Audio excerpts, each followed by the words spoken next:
나는 결혼한 지 10년이 넘었지만 여전히 시댁 사람들 앞에서는 숨을 깊게 쉬지 못한다. 명절만 되면 가슴이 먼저 답답해지고 연휴가 다가올 때마다 잠이 오지 않는다. 그건 미움이 아니라 두려움이다. 내가 무엇을 잘못할까? 또 어디서 눈치를 받을까? 그런 불안감이 늘 나를 따라다닌다. 손가락 하나 까딱하는 것도 조심스럽고 말 한마디 꺼내는 것도 신중해야 한다. 10번 생각하고 한 번 말하고 100번 참고 한 번 웃는다. 그게 내가 이 집안에서 살아남는 방법이었다. 그런데 이번 설날 시어머니가 갑자기 제안했다.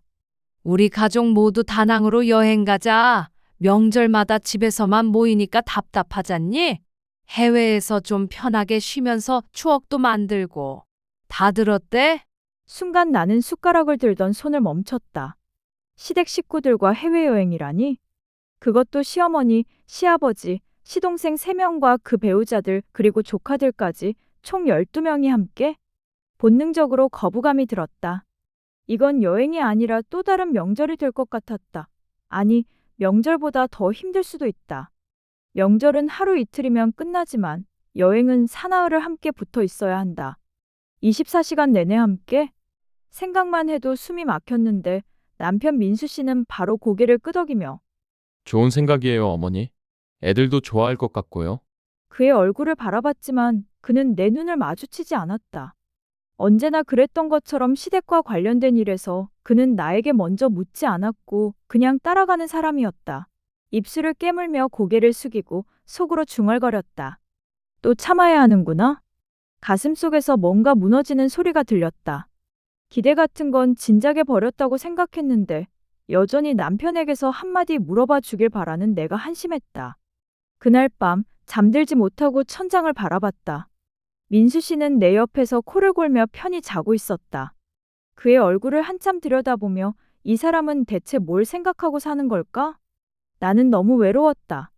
결혼 초반에는 서로에 대한 배려와 사랑이 넘쳐났었고 손만 잡아도 떨렸고 눈만 마주쳐도 웃음이 났다. 하지만 지금은 그냥 습관처럼 아침에 밥 먹고 저녁에 설거지하고 주말이면 시댁에 가고 그게 전부였다. 언제부터 내가 이렇게 되었을까? 다낭 여행 날짜가 다가왔고 출발 전날 밤 짐을 싸면서도 가슴 한쪽이 무거웠다. 옷을 몇 벌 챙기고 화장품을 넣고 아이들 간식을 준비하면서도 마음 한쪽은 계속 불안했다. 선크림은 챙겼나? 모기약은? 아이들 비상약은? 생각할 게 너무 많았다. 소파에 앉아 텔레비전만 보고 있는 민수 씨에게 물었다. 당신 짐은 다 쌌어요? 그는 고개도 돌리지 않고 대답했다. 응, 대충. 어차피 거기 가서 사 입으면 되지. 나는 한숨을 삼켰다. 대충? 그 말이 이 사람의 인생을 요약하는 것 같았다. 공항에 모인 우리 가족은 마치 작은 군부대 같았다. 시어머니는 한복 비슷한 화려한 옷을 입고 나타났고 큰 모자까지 쓰고 있었다. 첫째 형님 희경 씨는 명품 가방을 들고 선글라스를 끼고 왔는데 온몸에서 돈 냄새가 났다. 셋째 동서 지연 씨는 젊고 발랄한 옷차림에 화사한 미소를 지으며 나를 힐끗 봤다. 그 눈빛에는 묘한 우월감이 담겨 있었다. 나는 그저 편한 청바지에 흰 티셔츠를 입고 있었는데 순간 초라함이 밀려왔다. 왜 나는 늘 이런 자리에서 작아지는 걸까? 시어머니가 다가와 내 어깨를 툭 쳤다. 윤정이는 왜 이렇게 수수하게 입고 왔어? 여행인데 좀 화려하게 입지. 억지로 웃으며 대답했다. 편한 게 좋아서요. 시어머니는 고개를 저으시며 돌아섰다. 희경 씨가 비웃듯 말했다. 둘째는 늘 그렇잖아요? 꾸미는 데는 관심이 없는 것 같아요? 아니면 형편이 어렵나? 나는 아무 말도 하지 않았다. 속으로는 화가 났지만 겉으로는 미소를 지었다. 이미 익숙해서 웃으면서 참고 웃으면서 넘기고 웃으면서 무너진다. 비행기 안에서도 편하지 않았다. 시어머니는 자꾸 이것저것 지시했다. 윤정아, 애들 간식 챙겼어? 물은? 지연이는 챙겼는데 너는? 가방을 뒤져 물병을 꺼내 보였다. 시어머니는 만족한 듯 고개를 끄덕였다. 민수 씨는 옆자리에서 이어폰을 끼고 영화를 보고 있었다. 나는 그의 팔을 슬쩍 쳤다. 당신도 신경 좀 써줘요. 나 혼자 다 하잖아요. 그는 이어폰을 빼며 피곤한 표정으로 말했다. 알았어. 근데 뭘 그렇게 예민하게 굴어? 여행인데 좀 즐겨. 할 말을 잃었다. 예민한 게 아니라 지친 거였는데 그는 그걸 모른다. 아니, 모르는 척한다. 창밖을 바라보며 눈물을 참았다.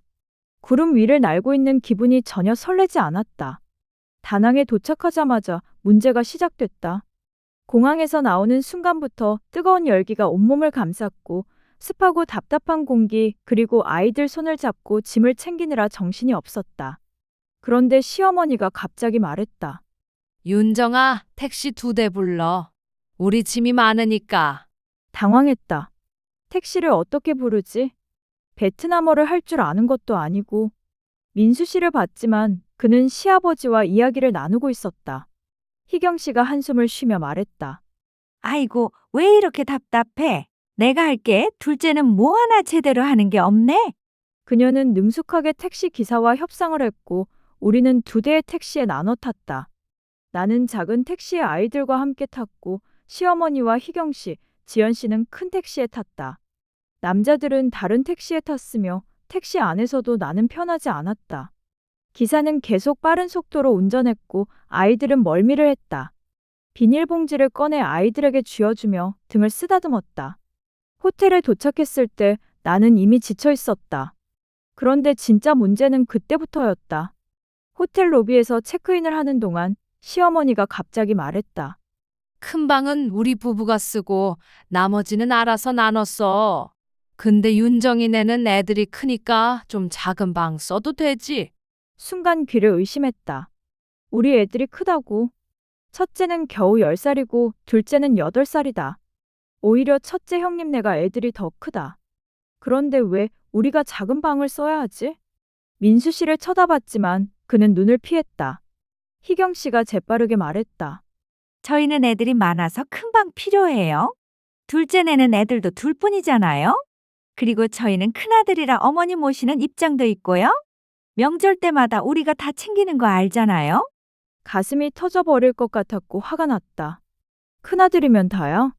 우리도 똑같이 돈 내고 왔는데. 하지만 말을 꺼낼 수 없었고 민수 씨가 내 손을 잡으며 속삭였다. 그냥 참아. 괜히 기분 상하게 하지 말고. 그의 손을 뿌리치며. 왜 우리만 참아요? 왜 나만? 목소리가 떨렸다. 시어머니가 날카롭게 쳐다봤다. 윤정아, 왜 그래? 방 하나 가지고 그렇게 예민하게 굴어? 둘째 며느리가 제일 속이 좁네. 나는 말없이 작은 방으로 들어갔다. 방문을 열자마자 실망감이 밀려왔다. 침대는 좁았고 창문은 작았다. 창밖으로 보이는 건 옆 건물 벽면뿐이었다. 다른 방들은 바다가 보이는 오션뷰인데 우리 방만 이렇다. 아이들은 신나서 뛰어다녔지만 나는 침대에 주저앉아 눈물을 삼켰다. 왜 나는 늘 이렇게 밀려나는 걸까? 언제나 뒷전인 걸까? 너무 외로웠고 이 가족 속에서 투명 인간 같았다. 존재하지만 존재하지 않는 그런 사람. 저녁 식사 자리는 더 끔찍했다. 우리는 호텔 근처 한식당에 갔다. 시어머니가 여행 전부터 알아본 곳이라며 자랑스럽게 말했는데 식당이 생각보다 고급스러웠다. 시어머니가 메뉴를 정했고 첫째 희경 씨가 주문을 했다. 음식이 나오고 다들 먹기 시작했다. 불고기, 된장찌개, 김치, 밥. 한국 음식이 그리웠는지 모두들 맛있게 먹었다. 그런데 갑자기 식사 계산 문제가 나왔다. 시어머니가 말했다. 이번 여행 경비는 각자 부담하기로 했으니까 오늘 저녁은 둘째가 계산해. 놀라서 물었다. 왜요? 돌아가면서 하기로 한 거 아니었어요? 희경 씨가 비웃듯. 첫날은 둘째가 하는 게 맞잖아요. 우리 큰집이 다 준비했으니까. 호텔 예약도 제가 했고 식당도 어머니가 알아보셨잖아요. 우리가 얼마나 고생했는데. 어이가 없었다. 준비는 시어머니가 했고 우리 모두 그냥 따라온 것뿐이다. 그런데 왜 우리가 첫날 계산을 해야 하지? 민수 씨를 봤는데 그는 또 아무 말도 하지 않았다. 그냥 고개를 숙이고 밥만 먹고 있었다. 카드를 꺼내면서 손이 떨렸다. 계산서를 보니 25만 원이 넘었다. 12명이 먹었으니 당연히 비싸다. 카드를 직원에게 건네며 분노가 치밀었다. 이건 공평하지 않다. 셋째 지연 씨가 조심스럽게 말했다. 언니, 나중에 정산해요. 제가 정리해둘게요. 나는 고개를 저었다. 괜찮아요. 그냥 제가 낼게요. 희경 씨가 웃으며 말했다. 그래, 고마워. 둘째는 정말 착한 것 같아.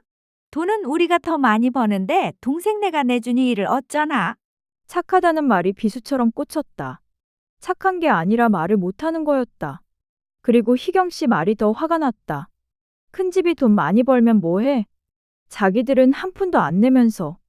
식사 후 우리는 해변을 걸었고 다낭의 밤바다는 아름다웠다. 파도 소리가 들리고 불빛이 반짝였다. 아이들은 모래를 만지며 놀았고 어른들은 사진을 찍었다. 혼자 뒤쪽에 서서 바다를 바라보며 생각했다. 여기 왜 왔을까? 왜 이렇게 외로울까? 그때 희경 씨와 지연 씨가 나누는 대화가 들렸다. 둘은 조금 떨어진 곳에서 속삭이고 있었는데 그 소리가 내게까지 들렸다.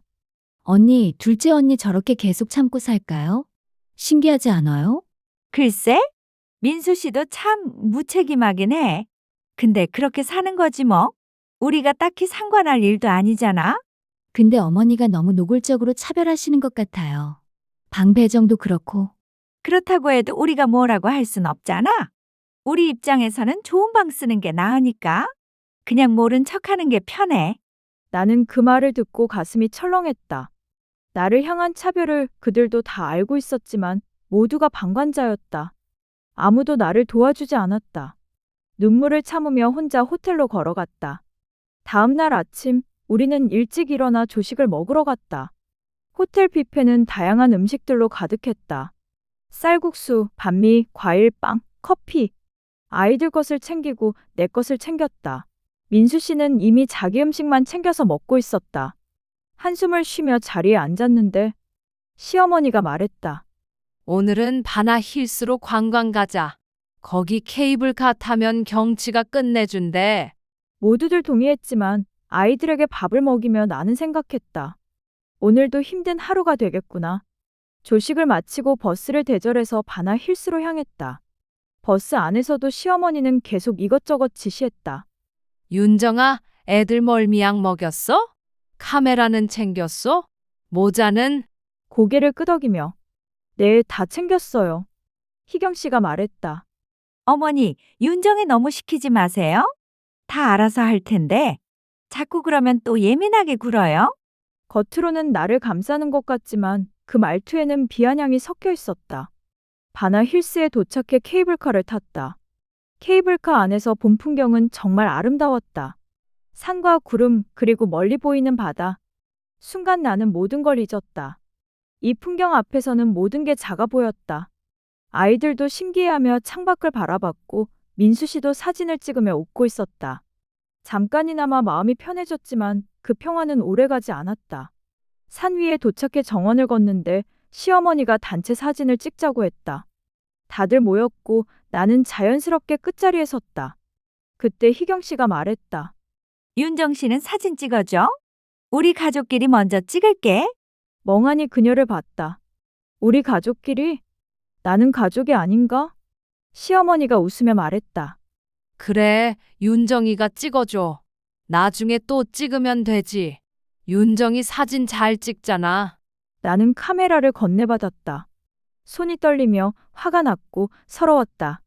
그들은 웃으며 포즈를 취했다. 시어머니와 시아버지가 가운데 서고 새아들 부부와 막내딸이 양옆에 섰다. 아니, 새아들 부부가 아니라 두 아들 부부였다. 나는 빠져 있었다. 셔터를 눌렀다. 한 장, 두 장, 세 장. 그들은 행복해 보였고 웃고 있었지만 나는 그 행복 밖에 있었다. 사진을 다 찍고 나자 시어머니가 말했다. 이제 윤정이도 같이 찍자. 하지만 나는 찍고 싶지 않았다. 억지로 웃으며 저는 괜찮아요. 애들 돌봐야 해서요. 민수 씨가 내 팔을 잡았다. 왜 그래? 같이 찍으면 되잖아. 그의 손을 뿌리치며 됐어요. 난 필요 없어요. 난 원래 가족이 아니잖아요. 목소리가 커졌고 주변 사람들이 쳐다봤다.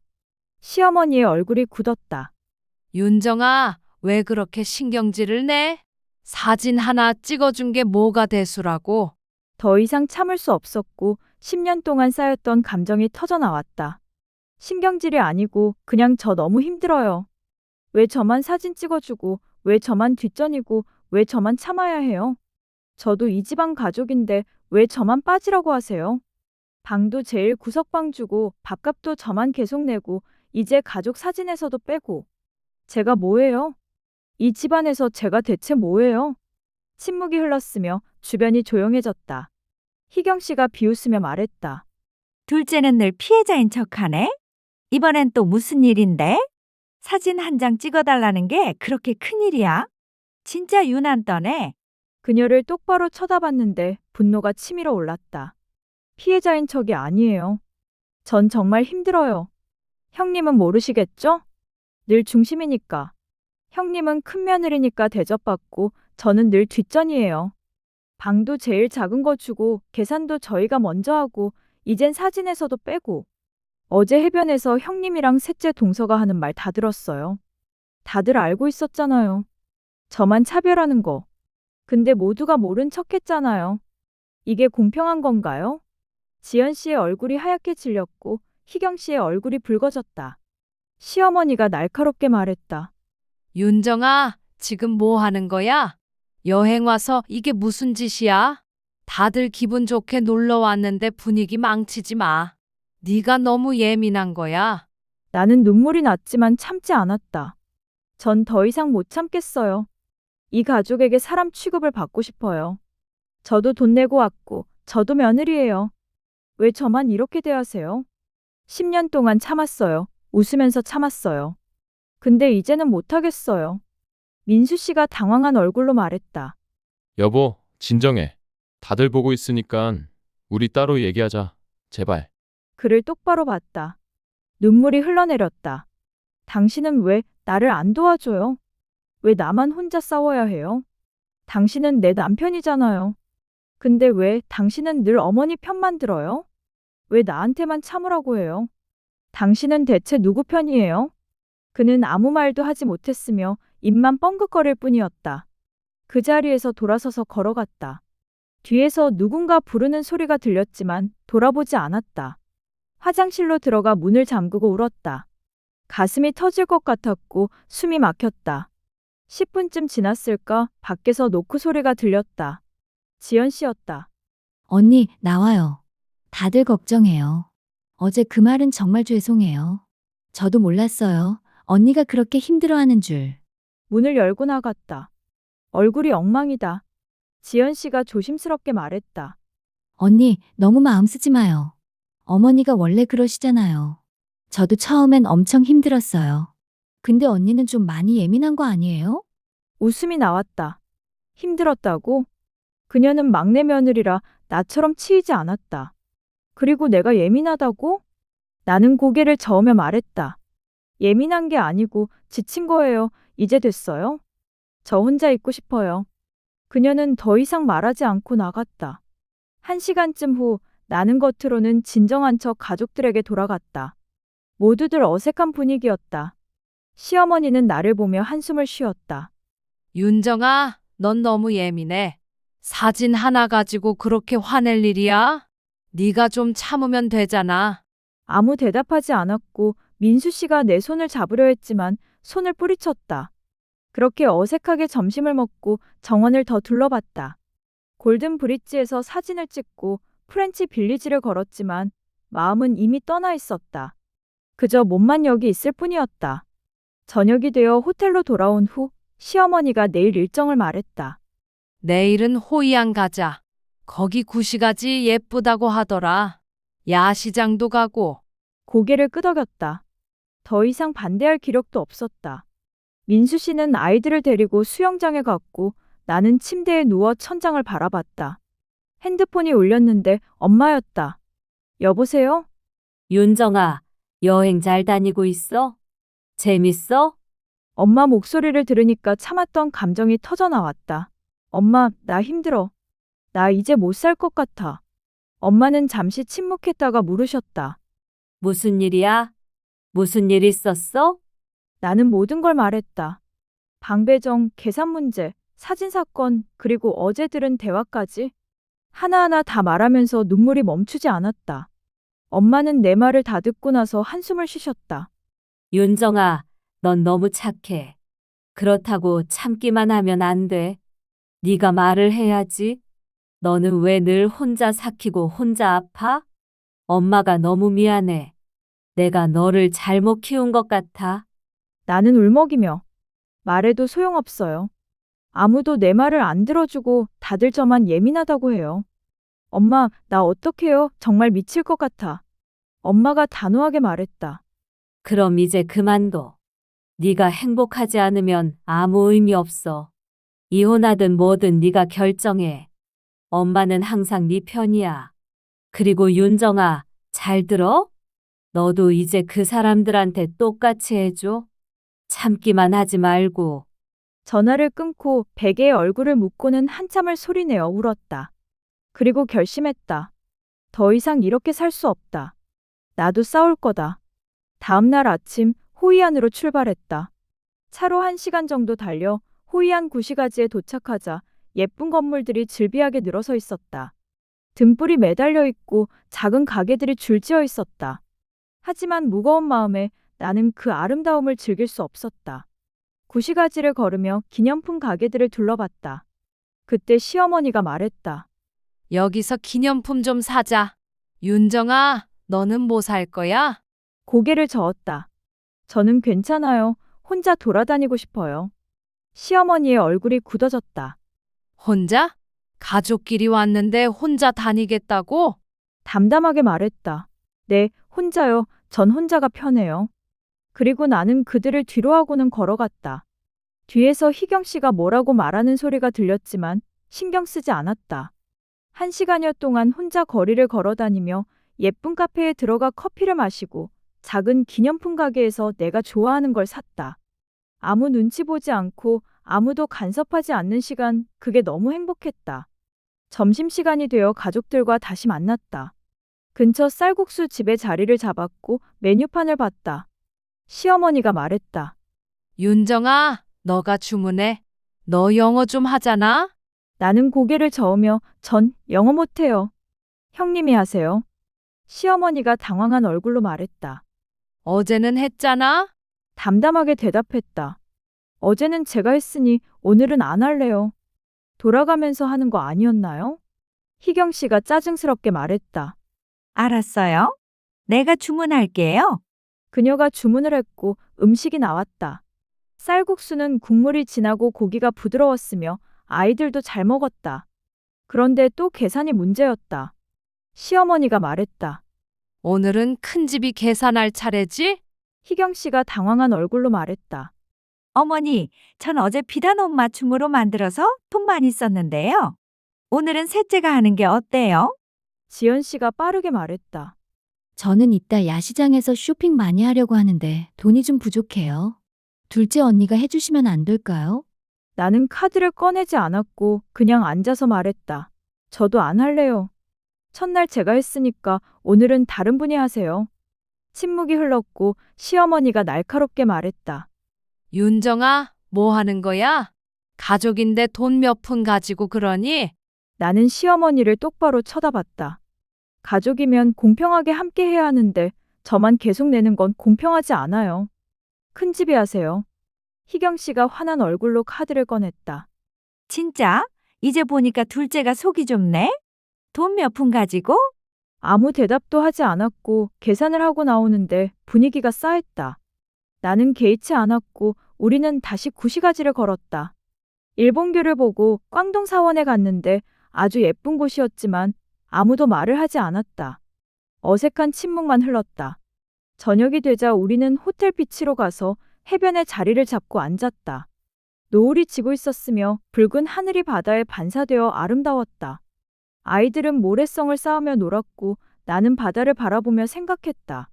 이제 나는 더 이상 참지 않을 거야. 민수 씨가 옆에 앉았다. 미안해. 내가 좀 더 신경 쓸게. 제발 그만 좀 하자. 그를 봤다. 그의 눈에는 피곤함이 담겨 있었다. 하지만 그게 무슨 소용이 있을까? 말뿐인 미안함. 나는 고개를 흔들며 이제 됐어요. 당신이 신경 쓸 필요 없어요. 이제 나 혼자 할 거예요. 해가 완전히 지고 우리는 야시장으로 갔다. 야시장은 많은 사람들로 붐볐으며 형형색색의 등불이 매달려 있고 음식 냄새가 났다. 시어머니가 신이 나서 이것저것 구경했다. 윤정아, 저기 과일 좀 사와. 망고스틴하고 용과. 나는 고개를 저으며 전 안 살래요. 필요하시면 직접 사세요. 시어머니의 얼굴이 굳었다. 뭐? 네가 지금 뭐라고 한 거야? 담담하게 말했다. 전 안 산다고 했어요. 어머니가 드시고 싶으시면 직접 가서 사세요. 전 심부름꾼이 아니에요. 희경 씨가 나서며 말했다. 제가 할게요. 어머니, 저랑 함께 사러 가요. 그들은 과일 가게로 갔고 혼자 다른 가게들을 둘러봤다. 내가 좋아하는 예쁜 램프를 발견해서 샀다. 야시장을 나와 호텔로 돌아오는 버스 안에서 시어머니가 민수 씨에게 말하는 소리가 들렸다. 민수야, 네 마누라 좀 어떻게 해봐. 왜 저렇게 버릇이 없어졌어? 여행 와서 분위기 다 망치네. 민수 씨는 아무 말도 하지 않았다. 차창 밖에는 등불이 아름다운 호이안의 밤거리를 지나가고 있었고 내 마음이 이제 조금 가벼워졌다. 호텔에 도착해 방으로 들어갔을 때 민수 씨가 조심스럽게 말했다. 여보, 왜 그러는 거야? 우리 가족이잖아. 조금만 참아줘. 며칠만 참으면 돼. 나는 그를 똑바로 보며 나 이혼할 거예요. 이 여행 끝나면 바로 서류 준비할 거예요. 그는 놀란 얼굴로 물었다. 갑자기 왜 그래? 오늘도 뭔 일 있었어? 내가 어머니한테 얘기할게. 나는 고개를 저었다. 갑자기가 아니에요. 10년 동안 쌓여온 거예요. 난 더 이상 못 참겠어요. 방 배정, 계산, 사진, 야시장 일들까지. 여기 와서 하나하나 다 작은 일 같지만 나한테는 전부 상처예요. 그리고 당신은 한 번도 내 편이 아니었어요. 당신도 알잖아요. 그는 당황하며 말했다. 진정해. 우리 얘기 좀 하자. 내가 잘못했고 더 신경 쓸게. 어머니한테도 얘기할게. 이혼은 너무 심한 거 아니야? 나는 쓴웃음을 지었다. 이제 너무 늦었어요. 당신은 나를 안 도와줬고 늘 가족 편만 들었어요. 나는 당신의 아내가 아니라 그냥 며느리였어요. 당신 엄마의 며느리, 그게 다였어요. 전 이제 참지 않을 거예요. 내가 당신네 가족한테 당한 것처럼 똑같이 해줄 거예요. 다음 날 아침 일찍 일어나 짐을 쌌다. 옷을 넣고 화장품을 넣고 아이들 물건을 챙겼다. 민수 씨는 그저 지켜보고만 있었다. 아이들을 깨웠다. 얘들아, 일어나, 우리 먼저 한국 갈 거야. 아이들은 졸린 눈으로 물었다. 왜요? 여행 더 해야 하는 거 아니에요? 오늘 한시장 간다고 하셨잖아요. 나는 아이들을 안으며 말했다. 엄마가 좀 힘들어서 그래. 우리 먼저 집에 가자. 짐을 다 싸고 방을 나왔는데 시어머니가 복도에서 나를 막아섰다.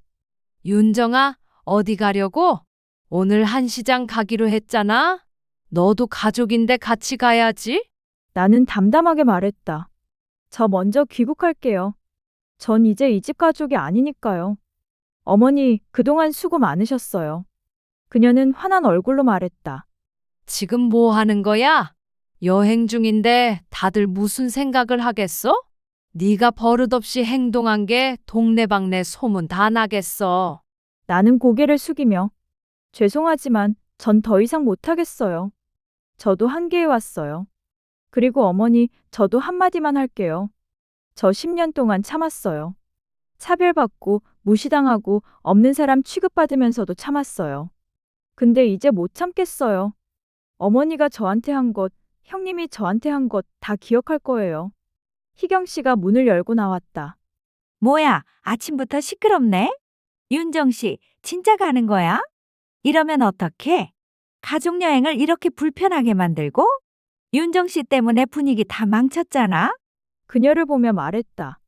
형님은 편하게 즐기세요. 저는 이만 가볼게요. 그리고 형님이 저한테 한 말들, 저한테 한 행동들 다 기억해 두고 언젠가 꼭 갚아드릴게요. 희경 씨의 얼굴이 하얗게 질렸다. 나는 엘리베이터를 탔고 뒤에서 민수 씨가 부르는 소리가 들렸지만 나는 돌아보지 않았다. 엘리베이터 문이 닫혔다. 거울에 비친 내 얼굴을 봤는데 창백했지만 동시에 결연해 보였다. 분노, 복수심, 그리고 무언가가 불타오르고 있었다. 이제는 정말 가만히 있지 않을 거다. 택시를 타고 공항으로 향했다. 창밖으로 다낭의 풍경이 지나갔다. 바다, 야자수, 햇빛. 너무나 아름다운 곳이었다. 바나 힐스의 케이블카, 호이안의 노란 건물들, 야시장의 등불 모두 예뻤다. 하지만 내게는 악몽 같은 곳이자 동시에 각성의 장소였다. 공항에 도착해 카운터에서 비행기표를 바꿨다. 다행히 당일 오후 항공편에 자리가 있었으며 추가 비용을 내고 티켓을 끊었다. 아이들은 조용히 내 옆에 앉아 있었다. 큰애가 물었다. 엄마, 우리 이제 아빠랑 같이 안 살아요? 나는 아이의 손을 잡으며 엄마가 행복해야 너희도 행복할 수 있어. 엄마 믿어줄래? 엄마가 너희를 잘 키울게. 그리고 엄마가 우리를 무시한 사람들한테 다 갚아줄게. 아이들은 고개를 끄덕였고 작은 손이 내 손을 꼭 잡았다. 눈물이 났다.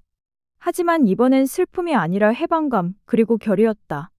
비행기 탑승 시간이 되어 게이트로 향했다. 뒤돌아보니 민수 씨가 서 있었다. 그는 숨을 헐떡이며 달려온 모양이었다. 윤정아, 제발. 우리 다시 얘기하자. 내가 잘못했어. 우리 그냥 둘이 얘기하자. 이혼은 너무 극단적이잖아?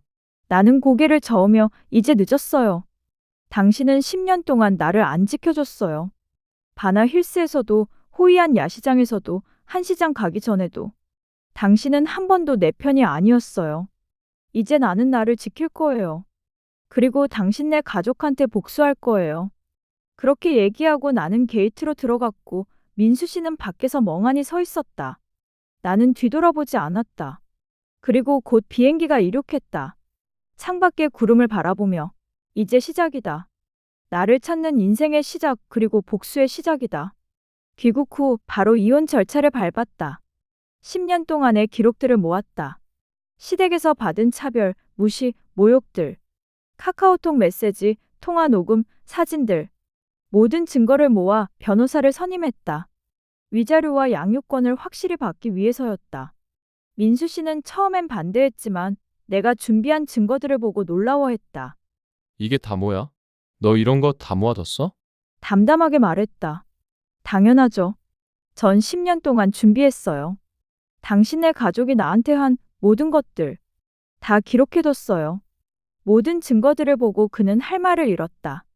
결국 민수 씨는 이혼에 동의했고 나는 위자료를 받았다. 집도 반으로 나눴고 양육권도 내가 가졌다. 시어머니는 끝까지 날 비난했다. 네가 참지 못해서 가정이 깨진 거야. 넌 아주 이기적이야. 여행 하나 잘못했다고 이혼까지 하니? 넌 천벌 받을 거야. 나는 웃으며 대답했다. 어머니, 천벌 받을 사람은 따로 있어요. 저한테 10년 동안 한 것들 다 돌려받으실 거예요. 그리고 바로 행동으로 옮겼다. 희경 씨의 남편 회사에 그녀가 회사 돈을 빼돌린 사실을 증거들과 함께 제보했다. 10년 동안 모은 정보였다. 희경 씨는 결국 남편에게 들켰고 부부 싸움이 일어났다. 지연 씨 시댁에게는 그녀가 혼전에 다른 남자와 동거한 사실을 시댁에 알렸다. 지연 씨의 시댁은 발칵 뒤집혀졌다. 그리고 시어머니에게는 그녀가 숨겨둔 비자금 계좌를 시아버지에게 알렸다. 10년 동안 몰래 모은 돈. 시아버지는 분노했고 부부 사이가 틀어졌다. 민수 씨는 그가 회사에서 부정을 저지른 사실을 고발했다. 작은 금액이지만 횡령이었고 그는 회사에서 징계를 받았다. 민수 씨네 가족 모두에게 내가 당한 인간적인 모욕감으로 복수를 하지 못했지만 어쨌든 그들에게 조금이라도 불행을 줄 수 있어서 나름 할 만큼 했다고 생각했다. 나는 아이들과 함께 작은 아파트로 이사했다. 경제적으로도 정서적으로도 처음엔 힘들었다. 하지만 자유로웠다. 아침에 일어나면 누구 눈치도 보지 않아도 되었고 주말에 시댁 갈 걱정도 없었다. 내가 하고 싶은 모든 걸 할 수 있었다. 상담 심리학을 배우고 싶어서 다시 공부를 시작했다. 나처럼 힘든 사람들을 돕고 싶었다.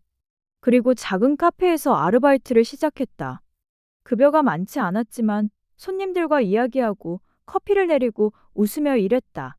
아이들은 처음엔 힘들어했지만 점점 적응했고 함께 울고 웃으며 성장했다.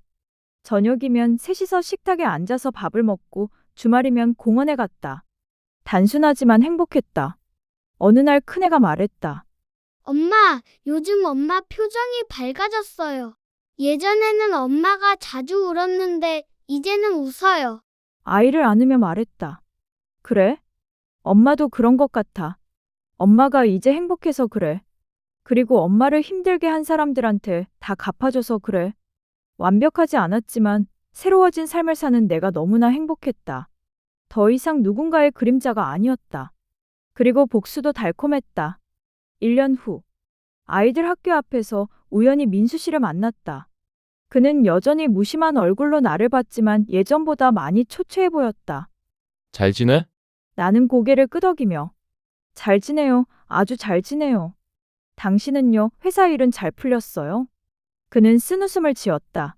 너도 알잖아. 당신이 한 일. 나 때문에 가족이 다 엉망이 됐어. 엄마랑 아빠도 싸우고, 형님이랑 형수도 싸우고, 셋째도 시댁이랑 안 좋아졌어. 나는 웃으며 말했다. 그래요? 그건 참 안 되었지만 그래서 전 행복해요. 당신네 가족이 저한테 한 것들 다 돌려받은 것뿐이에요. 공평하죠? 그는 아무 말도 하지 않았고 우리는 그렇게 헤어졌다. 뒤돌아보지 않고 그냥 걸었다. 하늘은 맑았고 바람은 시원했다. 나는 생각했다. 다낭 여행은 끝이 아니라 시작이었다. 그 모든 순간들이 나를 찾는 인생의 시작이었고 복수의 시작이었다. 나는 지금 내 인생의 새로운 길을 걷고 있다. 더 이상 외롭지 않으며 너무 행복하다. 이제 나는 안다. 행복은 남이 주는 게 아니라 스스로 찾는 거라는 걸. 앞으로 이 아름다운 세상, 이 행복한 세상에 당당히 살아갈 겁니다. 오늘도 저희 사랑과 전쟁을 시청해 주셔서 진심으로 감사드립니다. 앞으로도 좋은 이야기로 찾아오겠습니다. 오늘의 이야기가 유익하셨다면 구독과 좋아요, 알림 설정 부탁드립니다. 감사합니다.